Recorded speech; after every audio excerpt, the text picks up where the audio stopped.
us to precision. Take your That time. there's no other way. We're asking for the glory. We're asking for more of God. And God is saying it's time to stop with the duplicity and become one man. Jesus puts it this way. He says, if your eye becomes single, your whole body will be full of light. You ever been drunk? Don't answer that. We're in church. I'm just kidding. But there's something that happens when you become intoxicated where you begin to see double.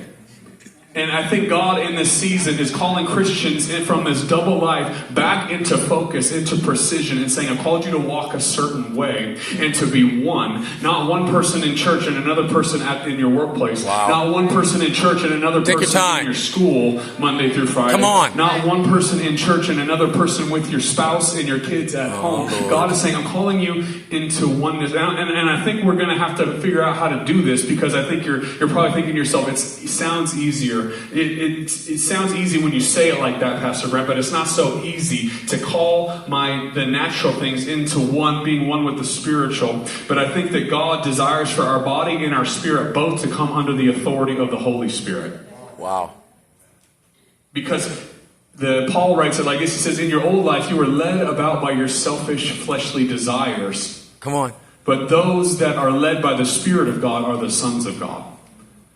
And so there comes a time where we have to say, I have to put my fleshly desires down and say, Holy Spirit, give me your thoughts, give me your desires, so that the way I walk is one with what's happening inside of me. That I'm a temple of the Holy Spirit. I don't just want something changing inside. It has to affect what's happening outside. The words coming out of my mouth, the way that I'm talking, my desires that I have in my life. Because the result of duplicitous Christianity is hypocrisy. You're showing the world that there is a version of Christ with no power to change you from the inside out.